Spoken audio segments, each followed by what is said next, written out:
BBA students, এই particular ভিডিওটা আমার একেবারে পার্সোনাল এক্সপিরিয়েন্স থেকে বলবো, বিকজ আমিও বিবিএ থেকেই পড়েছি। তো ফার্স্ট থিং, প্রোঅ্যাক্টিভ আর রিঅ্যাক্টিভ।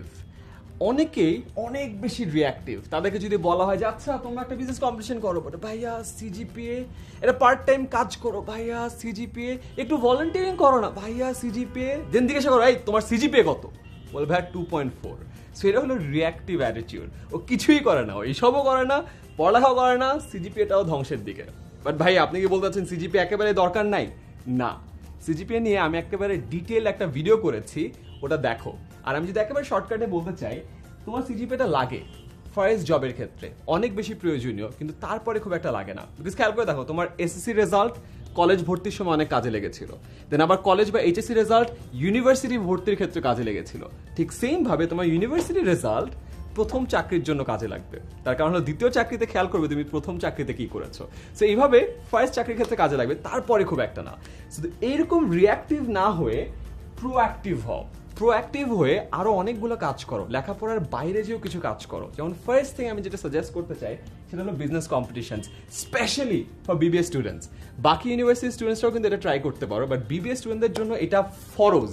আমি আমার লাইফে প্রচুর বিজনেস কম্পিটিশন করেছি, কয়েকটাতে জিতেছি, অনেকগুলোতে হেরেছি, বাট প্র্যাকটিক্যাল যে এক্সপিরিয়েন্সটা হয়েছে সেটা হলো মার্কেটিং, ম্যানেজমেন্ট, সাইকোলজি, ফিলসফি, যত বই খাতা নিয়ে যত কিছু পড়েছি, থিওরিগুলোর কনটেক্সট কখনো পেতাম না। বা যখন বিজনেস কম্পিটিশনে real life, real product, real কোম্পানির অ্যাকচুয়াল প্রবলেম সলভ করতাম, তখন অ্যাকচুয়ালি বুঝতাম যে আচ্ছা এই থিওরিটা এইভাবে কাজে লাগে, ওই কনসেপ্টটা এইভাবে কাজে লাগে। সো যে কোনো একটা কনসেপ্টের বা আইডিয়ার যখন কনটেক্সটটা তুমি পেয়ে যাবা এবং রিয়েল লাইফে হাতে কলমে সলভ করবা, তখন জিনিসটা একেবারে পাকাপোক্তভাবে তোমার মধ্যে গেঁথে যায়। So participate in business competition.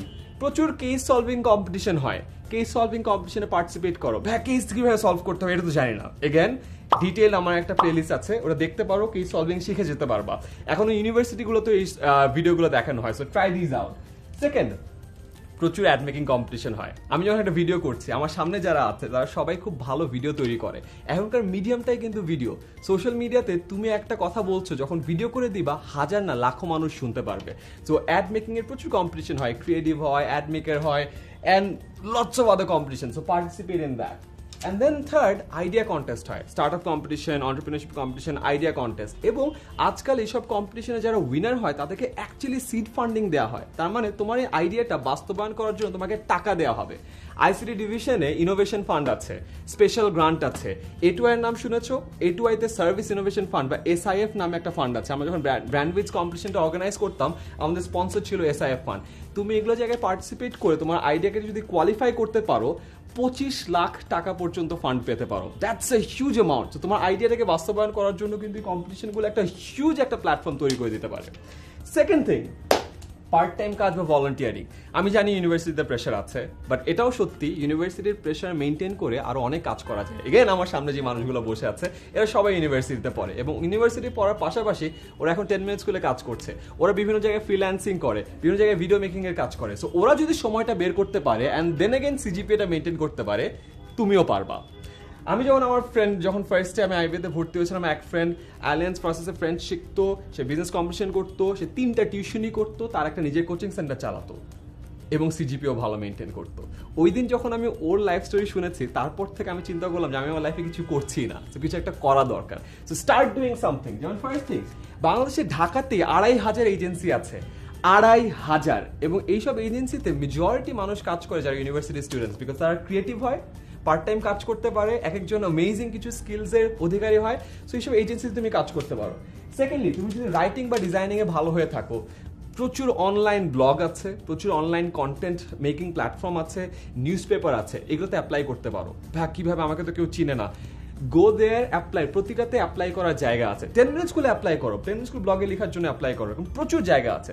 আর তুমি যদি ডিজাইনিং পারো, প্রচুর কাজ তো আছে। ইভেন তোমার যদি পাওয়ার পয়েন্টের আইডিয়া থাকে, আমি আমার লাইফে পাওয়ার পয়েন্টে ব্রোশার ডিজাইন করেছি, ব্যানার ডিজাইন করেছি, ইভেন 10 মিনিট স্কুলে যে ফার্স্ট ড্রাফটটা ছিল ওটাও পাওয়ার পয়েন্টে ডিজাইন করেছি। তো তুমি যদি just Microsoft Word, Excel, PowerPoint পারো, তাহলে কিন্তু এই কাজগুলো সব করতে পারো। অ্যান্ড থার্ড হলো ডিজিটাল মার্কেটিং। এখন যে তুমি আমার ভিডিওটা দেখছো, এই ভিডিওটা আপলোড যে করে তার কিন্তু অনেক কিছু জানা লাগে, যে টাইটেল কেমন হওয়া দরকার, ট্যাগস কেমন হওয়া দরকার, কিওয়ার্ড রিসার্চ কিভাবে করতে হয়, ডেসক্রিপশন কিভাবে লিখতে হয়, থাম্বনেলটা কেমন হওয়া উচিত। এরকম প্রচুর অর্গানাইজেশন আছে যাদের ডিজিটাল মার্কেটিং এর সাপোর্ট দরকার। কমিউনিটি ম্যানেজ করতে হবে। ভিডিও দেখার পরে তোমরা অনেকেই নিচে কমেন্ট করবা, যখন হাজার হাজার কমেন্ট হয়ে যায় একজনের পক্ষে কিন্তু দেখা সম্ভব না। বড় বড় কোম্পানি এজেন্সি হায়ার করে বা ফ্রিল্যান্সার হায়ার করে যারা এই কমিউনিটি ম্যানেজ করে। তুমি যদি বড় বড় টেলকো বা গ্রামীণ ফোন, রবি এদের পেজে যাও, দেখবা যে কমেন্ট দেওয়ার সাথে সাথে রেসপন্ড করে। তোমার কি মনে হয় একজন করে? না, অনেকজন কমিউনিটি ম্যানেজমেন্টের কাজ করে, তো ওখানে কাজ করতে পারো। Third, courses and certificates. অনলাইনে প্রচুর কোর্স করা যায়। গুগল গারাজ নামে একটা ডিজিটাল মার্কেটিং এর কোর্স আছে যেটা কিনা কমপ্লিটলি ফ্রি, যেটা কমপ্লিট করার পরে গুগল তোমাকে সার্টিফাই করবে অ্যাজ এ ডিজিটাল মার্কেটার। কত অ্যামেজিং একটা জিনিস। তুমি যখন চাকরি ইন্টারভিউ দিতে যাবা, যখন তোমাকে বলবে তুমি পড়ালেখার বাইরে কি করেছো, বলবা যে I am a certified digital marketer. K certify করছে ভাই? এরা কোম্পানি না, গুগল করেছে। অ্যান্ড এই কোর্সটা absolutely free, so do that. So অনলাইনে এছাড়াও প্রচুর কোর্স আছে। স্কিল শেয়ার ট্রাই করতে পারো, ইডামি ট্রাই করতে পারো, ইডাসিটি ট্রাই করতে পারো। বাট ভাইয়া এইসবে তো টাকা লাগে। হ্যাঁ, তোমার বিবিএ পড়তে তো টাকা লাগে। বিবিএ পড়তে যে টাকা লাগে ওইটার তুলনায় অনলাইন কোর্স করতে অনেক কম টাকা লাগে। কোর্স এটাতে ফ্রি কোর্স, সার্টিফিকেট নেওয়ার জন্য $50 লাগবে। 4000 টাকা তুমি যদি এখন ইনভেস্ট করো, তুমি তোমার লাইফে একটা সার্টিফিকেটে ইনভেস্ট করছো। সো বিবিএ লাইফে তুমি যদি 4 বছর তোমার মূল্যবান সময় ইনভেস্ট করতে পারো, একটা সার্টিফিকেটের জন্য 4000 টাকা কিন্তু ইনভেস্ট করাই যায়। So do that. Secondly, software. অনেকবার আমি বলেছি 10 মিনিটসগুলো অলরেডি আমাদের কন্টেন্ট দেয়া আছে, Microsoft Word, Excel, PowerPoint. But software অনলাইনে শিখতে ওই যে পুশটা দরকার ওটা অনেক সময় দেওয়া হয় না। রেগুলার যে প্র্যাকটিসে থাকা দরকার ওটা করা হয় না। তাই সফটওয়্যার ট্রেনিং ফার্ম অনেক আছে, তুমি চাইলে ওইখানেও যে কোর্স করতে পারো, এবং ওরা কিন্তু এই জিনিসটা কোর্স করার পরে একটা সার্টিফিকেশন দিবে। এই জিনিসটাও কাজে লাগবে, বিকজ যে কোনো একটা কোম্পানিতে তুমি যখন সিভি সাবমিট করবা, তোমার কাছে জানতে চাবে যে ভাই আপনার টেকনিক্যাল স্কিলস কতদূর, আপনি Microsoft Word, Excel, PowerPoint পারেন? জি ভাইয়া পারি। কতদূর পারেন? যখন তোমাকে কোয়েশ্চেন করবে যে হ্যাঁ এক্সেল পারো, হ্যাঁ ভাইয়া পারি, তখন বলবে আচ্ছা পিভট টেবল পারো? হ্যাঁ এটা তো পারি না। VLOOKUP চিনো? এটা তো পারি না। এমন এমন জিনিসের কথা বলবে যেগুলো কখনো তুমি শুনোই নাই। সো ওগুলোতে এখনই এফার্ট দাও। থার্ড, অনেক সার্টিফিকেশন থাকে, যেমন আমি certified supply chain analyst, CSCA। আমি যখন আমার নাম লিখে আমি কমা দিয়ে CSCA লিখতে পারি। এখন এটা অনেকেই জানে না, বাট দেখার পর ও আচ্ছা আয়মান সাদিক CSCA, এটা মানে কি? তখন রিসার্চ করে দেখবে যে ISCA একটা ইন্টারন্যাশনাল বডি, ওখান থেকে সার্টিফিকেশনটা দেয়। সেকেন্ড, এটা একটা বিজনেস কম্পিটিশন ছিল সাপ্লাই চেইনের, PTAC প্রাইজ বলে। ওই PTAC প্রাইজে আমি উইনার ছিলাম। 100% স্কলারশিপ নিয়ে আমি ওই সার্টিফিকেশন কোর্সটা করেছি। অ্যান্ড দেন কোর্স করার পর you get a complete certificate, যে জিনিসটা তুমি আজীবন তোমার সিভিতে লিখতে পারবা। তো যেই সিভিতে জাস্ট এডুকেশন আছে ওই সিভি দেখো, আর যেই সিভিতে এডুকেশনের পাশে সার্টিফিকেশনও আছে, ওটার মূল্য কিন্তু ধাম করে বেড়ে যায়।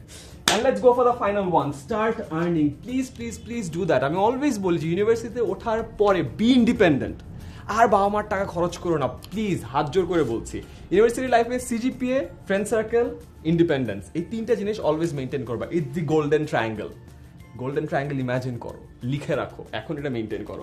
The first part, tuition. আমি অলওয়েজ বলি যে কিছু না পারো টিউশনই তো করতে পারো। HSC তো পাস করেছো, SSC তো পাস করেছো, নিজের জুনিয়র কাউকে তো পড়াতে পারবাই, তাই না? So do that. আমি যেমন আমার HSC পাস করার পর একটা সুন্দর করে একটা লিফলেট বানিয়েছিলাম, 7 দিনের মধ্যে টিউশন পেয়ে গিয়েছিলাম। So you can do that as well. আমার ফার্স্ট টিউশন ছিল 3000 টাকা, এটা আমি অনেকজনকে বলেছি।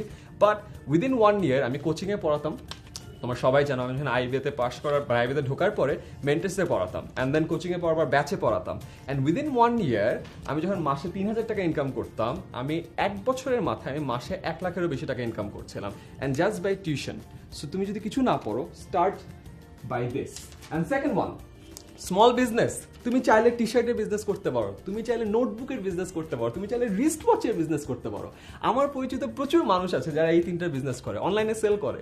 এক ছেলের ঘটনা বলি, সে একটা মাত্র ডিজাইনের টি শার্ট সেল করে। লেজেন্ডস আর বর্ন ইন, এখানে লেখা থাকে legends are born in January, February, March, April, এরকম। তো যখন ফেব্রুয়ারি থাকে তখন সে টি শার্ট সেল করে এবং ফেসবুকে অ্যাড দেয়, legends are born in March. Imagine, এই টি শার্টের অ্যাডগুলো যদি শুধুমাত্র যাদের মার্চে বার্থডে তারা দেখে, তারা কি ভাবে, ও legends are born in March, yes আমি এটা কিনবো। এবং পার্টিকুলারলি টার্গেট করে বার্থ ডেট দেখে, যাদের জন্ম মাস মার্চেও শুধুমাত্র মার্চের মানুষগুলোকে টার্গেট করে। এবং ও যখন দেখে legends are born in March, ও কিনে ফেলে। পরের মাস যায়, ও ডিজাইন চেঞ্জ করে, legends are born in April. কাদের কাছে ব্র্যান্ডিং করে? যাদের জন্ম মাস হলো এপ্রিলে। এই একটা ডিজাইন দিয়েও 12 মাস চালাচ্ছে এবং মাসে আমি শুনেছি 80,000 টাকা প্রফিট করছে। Can you imagine? Online small business, do that. And finally freelancing. এটা কথা বলাই বাহুল্য, প্রচুর সাইট আছে, আপওয়ার্ক আছে, freelancer.com আছে, fiverr.com আছে, গো দেয়ার। তোমার যদি মিনিমাম স্কিল থাকে, data input, writing, designing, video making, editing, proof reading, যেই স্কিল বলো, তুমি কিন্তু ফ্রিল্যান্সিং করতে পারবে এই সাইটগুলোতে। এবং এই আর্নিং নিয়েও আমার একটা ডিটেইল ভিডিও আছে, যেখানে তুমি দেখতে পাবে যে আরো কি কি ওয়েতে স্টুডেন্ট অবস্থায় তুমি আর্ন করতে পারো। সো এই ভিডিওটা দেখো and you can get so many different ideas and create a community of friends, যেই 4-5 জন ফ্রেন্ডও রিয়াক্টিভ না, তোমার মতোই প্রোঅ্যাক্টিভ, তারাও কিছু একটা করতে চায়, তারাও কিছু একটা শিখতে চায়, তাদেরকে নিয়ে কমিউনিটি তৈরি করো। বিকজ ওই যে বলে না, তোমার আশেপাশের যে মানুষ, যে 5 জন তোমার ক্লোজেস্ট ফ্রেন্ড, তুমি তাদের অ্যাভারেজ হবা। তোমার আশেপাশে 5 জন যদি রিয়াক্টিভ হয়, তাদের অ্যাভারেজে তুমিও রিয়াক্টিভ হয়ে যাবা। এবং তোমার আশেপাশে 5 জন যদি অনেক বেশি প্রোঅ্যাক্টিভ হয়, এইসব কাজে যদি অনেক বেশি ভালো হয়, তুমিও ওদের মতো ভালো হয়ে যাবা। সো ওই 5 জনের সার্কেলটা তৈরি করো। আমি বলছি না যে পুরোনো ফ্রেন্ডকে বাদ দিয়ে দাও, পুরোনো ফ্রেন্ডদেরকেও রাখো, ওদের সাথেও আড্ডা দাও, বাট এরকম একটা প্রোঅ্যাক্টিভ কমিউনিটি তৈরি করো। 4-5 জন মিলে একসাথে থাকো, ব্রেইন স্টর্ম করো, আইডিয়া তৈরি করো, নতুন একটা আইডিয়া আসলে ওটার উপর এফোর্ট দাও, অ্যান্ড দেন দেখবা ইউনিভার্সিটির লাইফে পড়ালেখার পাশাপাশি প্রচুর নিউ অপরচুনিটি তৈরি হচ্ছে, প্রচুর হরাইজন তৈরি হচ্ছে। অ্যান্ড এই কাজগুলো করার পর ইম্যাজিন এই সবগুলো কাজ কিন্তু তোমার সিভিতে যাচ্ছে, অ্যান্ড তুমি যখন ইন্টারভিউ দিবা সবগুলো জিনিস নিয়ে কথা বলতে পারবা। সো এই সবগুলো জিনিস যখন তোমার সিভিতে যাবে, অন্য যে কোনো ছেলের তুলনায় তোমার সিভির ভ্যালু বহুগুণ উপরে চলে যাচ্ছে। সো অফকোর্স তোমার সিভিটা কোয়ালিফাই করবে, তুমি ইন্টারভিউতে যাবা, অ্যান্ড তোমার যদি এত এক্সপিরিয়েন্স থাকে, ইন্টারভিউতে বলার জিনিসের অভাব থাকবে না। আর তাই যদি হয়, at the end of the day BBA লাইফের শেষে তোমার যে ড্রিম জবটা আছে ওটা পেয়ে যাবা। That should be your goal and that should be your action plan.